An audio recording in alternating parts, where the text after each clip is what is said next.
And now it's time to work on this this setting, the shank, the actual ring portion. Now this is a little different than the other rings that we've made, just a silver band, because we take a band, a double half round, and we cut it down the center, and then we spread it out to give it this fork here.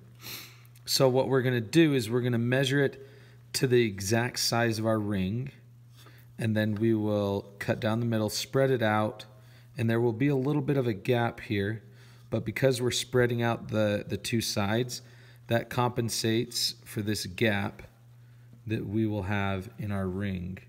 And it should end up about the size that we want. So we'll go and we'll take our double half round, and we will measure it the exact size that we want. Do not cut this on the bench shear. Because of the thickness in the double half round right here, it will dent the blade. So what you're going to do is you're going to take this and you are going to cut it with your jeweler's saw.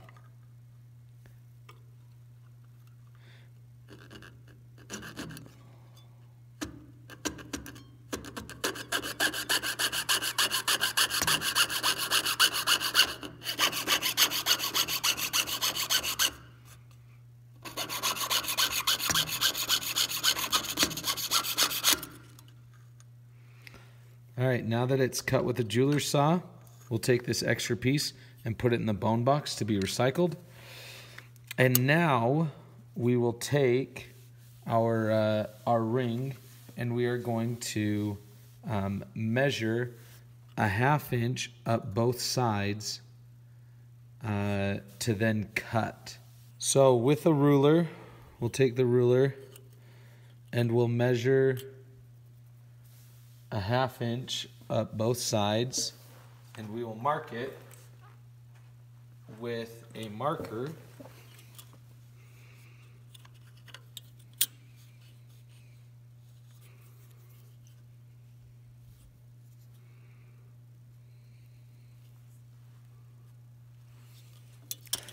And we'll do it to both sides of this.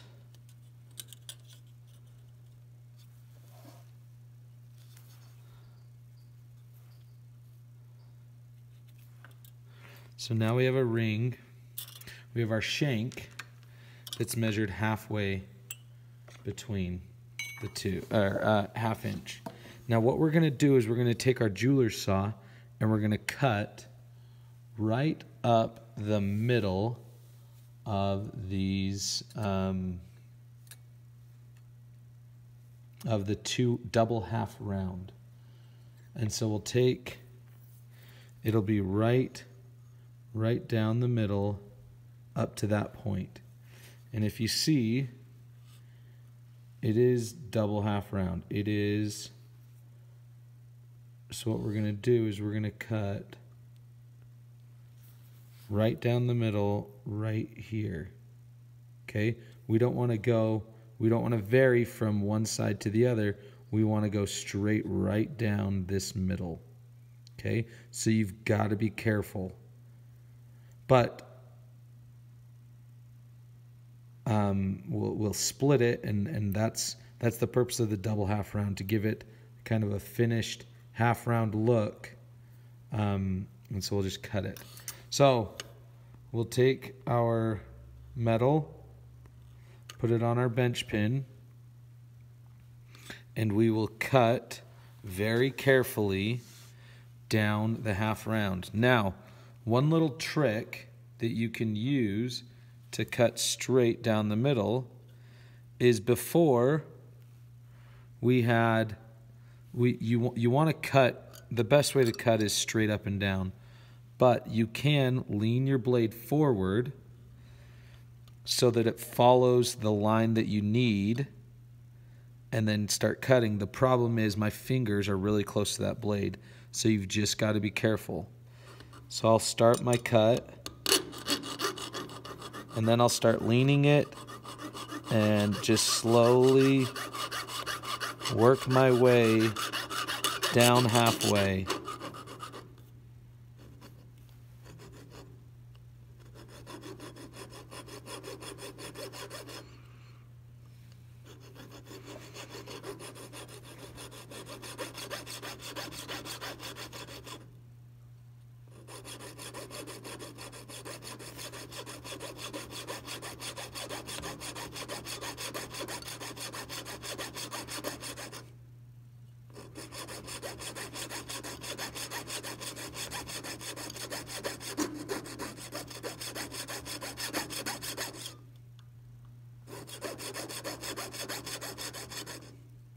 Now what you don't want to do is you don't want to go vary the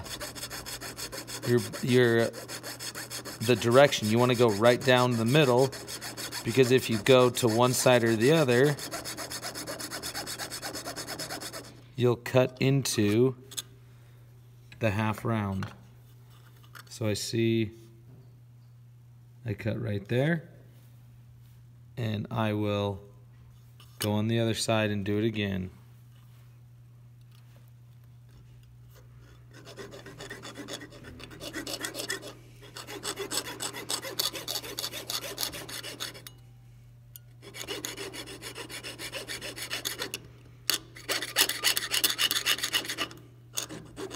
Take your time when you're doing this. Don't rush it. You want a straight line.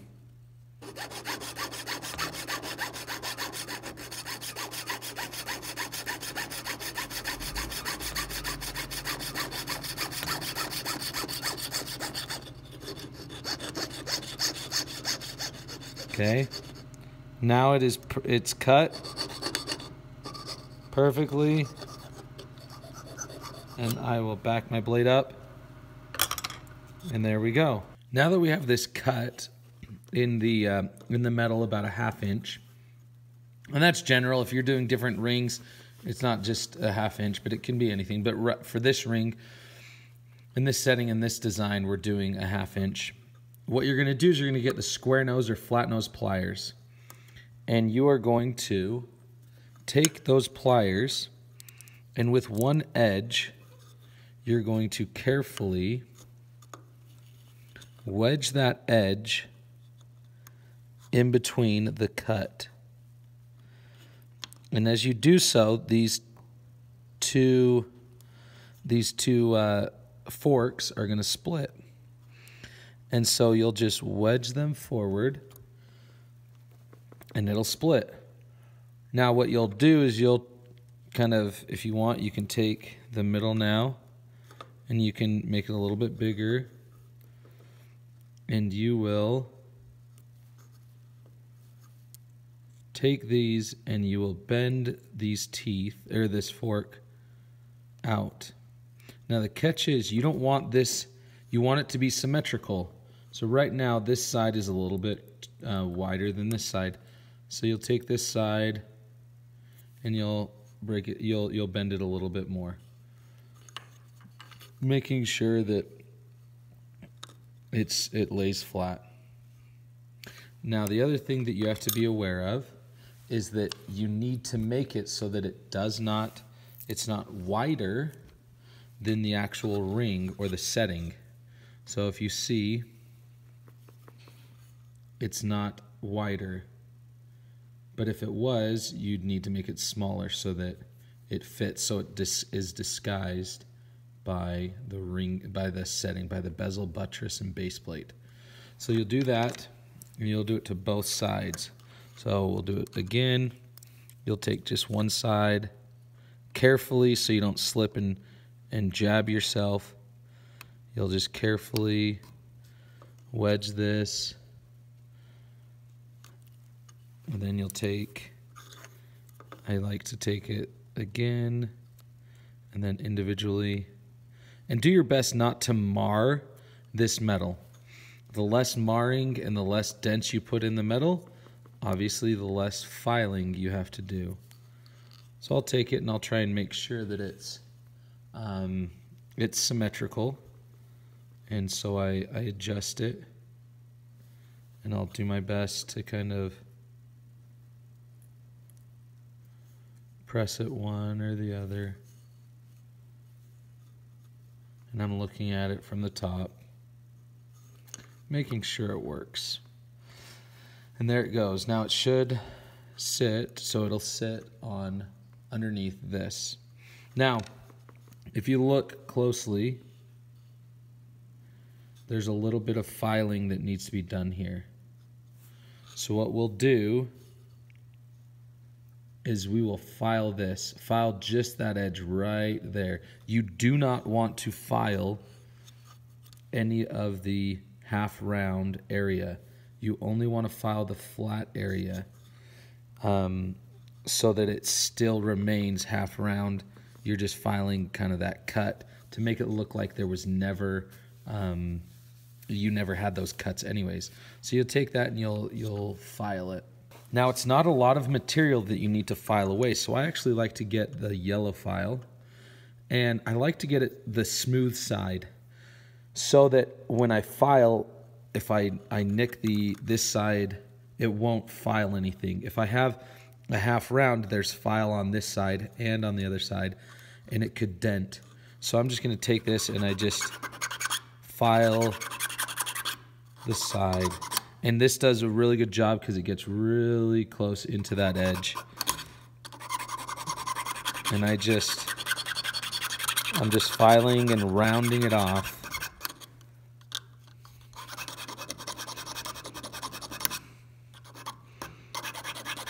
And all I'm doing is filing that flat area so that it looks like there was never a cut. So I'm just lightly filing it so that it looks like no one cut it before. I'm filing those cut marks. Do not file this. Do not file the top. You don't need to do that. Okay, all you're doing is just filing these sides, and you'll do this to both sides, or all four of these areas.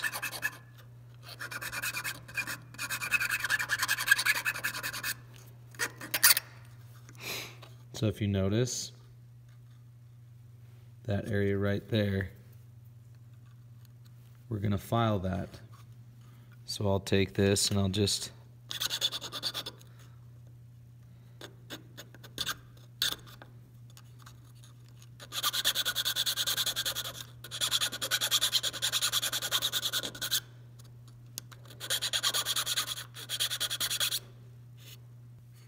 all right.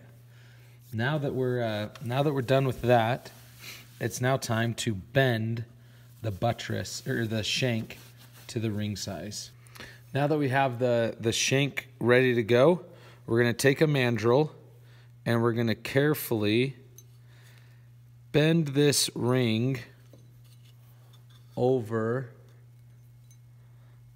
the buttress, or sorry, the mandrel, and I'll take a light or a small hammer because I don't want to do a lot of denting, and I will make sure that it is nice and clean and nice and it works nicely. Now I take this and this is where I'm adjusting it. Now I'm making sure that these are parallel, that they're the same width and they look good. And I'm pushing in with my 2 fingers here, and I'm pushing in and then hitting. Now I like to kind of shorten it, make it a little smaller than I think, because then I can adjust it and slide it down. And I'll take this and take it and I'll widen it or make it smaller. But what I want to do is I want to make sure that this is covered, that these are attached to the base plate. You should probably have about an 1/8 to I don't know, 5/16 between these two. So this is a little bit too much. So I'm going to try and make it a little bit smaller.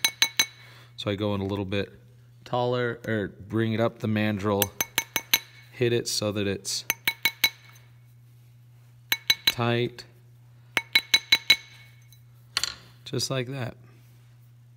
And if I look at this setting The setting sits on there pretty nicely. Now it's time to prepare this shank for the setting. So as you look at this ring, you'll see that the shank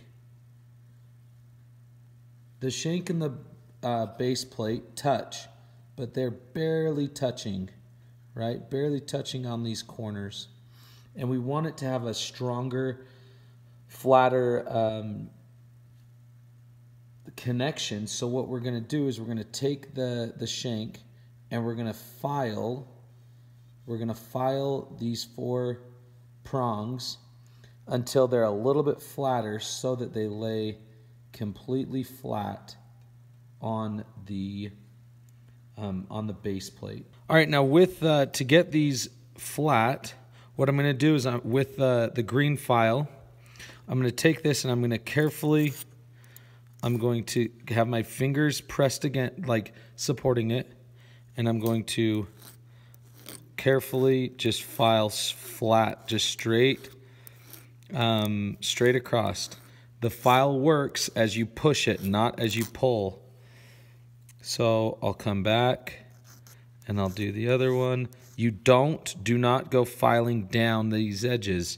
You're just filing the tops of the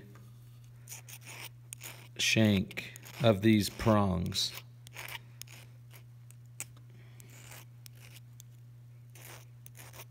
And as I see maybe one side is filed more than the other, I'll come back and you can see, right, this area right here, it's getting flatter. So I'll come back and I'll so that shank, or so this shank can sit completely flat. Now the flatter you get this, the stronger your ring is going to be, that attachment, and the nicer overall lookness it will be. It'll look a lot nicer. It'll have a cleaner feel. So as you look at this, you'll see it's getting there. It's getting flatter, but it needs to get a lot more flat. All right, now that I'm done filing, you can see how these edges are now they have a lot more surface area right here, and they lay a lot flatter. You can see they flattened out right here. And as I put my setting down, I can put this on it, and I see,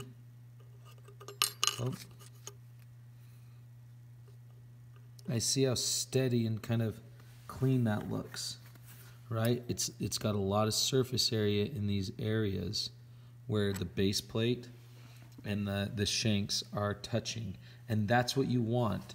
So you'll check it every once in a while until it's prepared to go, and then you'll be ready to now solder the base plate to the shank.